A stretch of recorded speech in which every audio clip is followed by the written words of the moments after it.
Thank you. Happening now, time is running out for Congress to avoid a government shutdown this weekend. Today is the first time the House has been able to vote on the new Speaker of the House, Mike Johnson's two-step funding plan. But a handful of his fellow Republicans are poised to block that. And if it can't even clear a procedural vote, Johnson might need support from Democrats. That's what cost former Speaker Kevin McCarthy the gavel.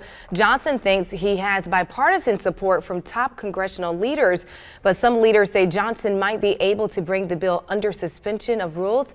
That means it could skip the procedural vote, but it would need a 2/3 majority to pass. Joining us today to talk about the possible government shutdown, USC political science professor Chase Meyer. So thanks so much for joining us, Chase. It looks like here we are again, the potential of more gridlock, and that seems to be the name of the game when it comes to Congress these days. What are the chances, in your estimation, that a deal passes by this weekend?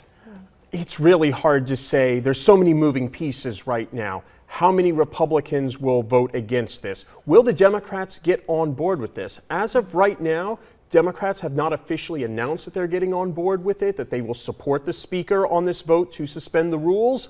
But there are some hints that they are moving in that direction. But will they ultimately do so? A vote to suspend the rules would be 2/3 vote. That would require most Republicans and almost all Democrats to support it. Will he get that? That's $1 million question. Yes, and what would this bill do? Well, what this bill would do, if it ultimately is passed, and then the Senate would have to pass it as well, and then Joe Biden would have to sign it into law, it will fund the federal government until January for some departments, and then February for other departments of the federal government. Which means then, for normal Americans, everything will move on fine right now, but then come January and February, it's the same song and dance all over again. Yeah, what are some of the major snags this time around? What are some of the major hangups in this funding bill?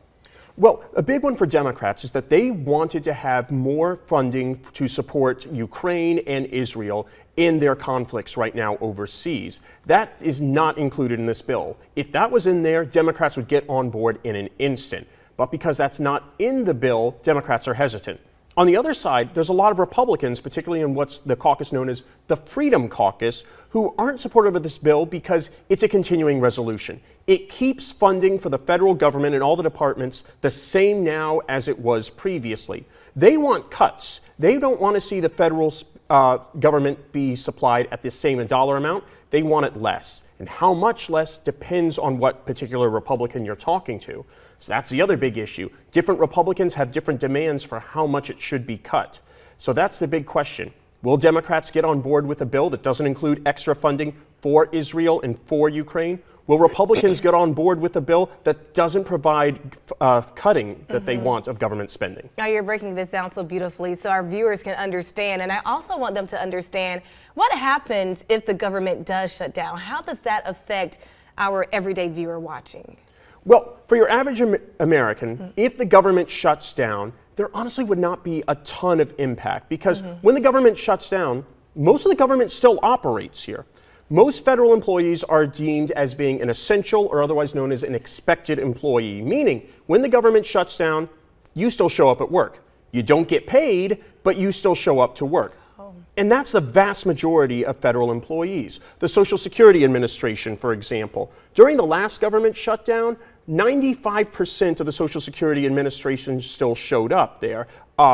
Previous shutdowns, that was a little bit less, a little bit more. Different employees are considered essential at different times. But what that means is if you are dependent on Social Security, if you are needing a Social Security check, that's still going to be coming in the mail. If you need to get your card replaced, the phones that you call might take a little bit longer for anyone to answer, might get a little longer for that replacement card to come in. So most of the federal government that operates, we're talking the TSA, we're talking the Defense Department and the military, we're talking the Postal Service, they're still going to operate. They're not going to operate with pay, though, and not everyone will. Even if just 5% or 10% of federal employees are not working, that's still going to be a significant slowdown that people will see, whether you're in longer lines at the airport or you're needing to get your passport renewed. The longer lines in that time will matter. Wow. This isn't the first time that the government has shut down. There's been several times, well, it hasn't shut down yet, but there have been times in history where this has happened, and each time there has been political implications. Who does a shutdown affect more? Would it be the president or would it be those in the House? Honestly, it depends on the situation. Different shutdowns, the voters and the American public have blamed either the president or they blamed Congress. The most recent shutdown we had under President Donald Trump, voters, based on polls, blamed Donald Trump for that. Go back to previous shutdowns, like the one in the 1990s when Bill Clinton was president. Voters blamed Congress for that. So it's a good question, and that's what's happening right now. Both the president and Congress are setting themselves up to argue who's to blame for this. They're trying to spin the narrative to say, hey, if the government does shut down, it's not my fault. Blame the president. The president says, it's not my fault. Blame the Congress. Who will the American people blame? It depends on which story they believe, which narrative they believe. And at different times, they blame differently, the president or Congress. Well, Dr. Meyer, thank you so much for coming on and breaking this down for us. That is so many great details and good information to have as we are keeping our eyes glued on what happens with this vote. Any final thoughts you would like to pass on to our viewers? Well, you just have to expect this to happen again. Even if we do avoid a government shutdown right now, this is probably going to happen again in January or February.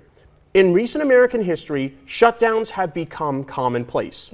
Every recent president, with the exception of George W. Bush, has had to deal with a government shutdown. Sometimes it's only been one government shutdown. Sometimes it's been several. Sometimes the shutdown has just been 2-3 days. Other times it's gone on for a month. The longer these shutdowns happen and the more often they happen, it does have an impact. So yes, will most of the government still function under a shutdown? It would. But the longer it goes on and the more often it happens, the more we will feel its effect. Those longer lines, this delayed response from the government, and that will hurt the average American. Yeah, hopefully they can come to a compromise and work this thing out. Wouldn't that be nice? Fingers crossed, but this is Washington we're talking That's about. right. That's so true. That is true. Not holding our breath. Thank you so much. You're very welcome. Thank you so much, Dr. Meyer. We still have a lot to get to on your news at 4:30.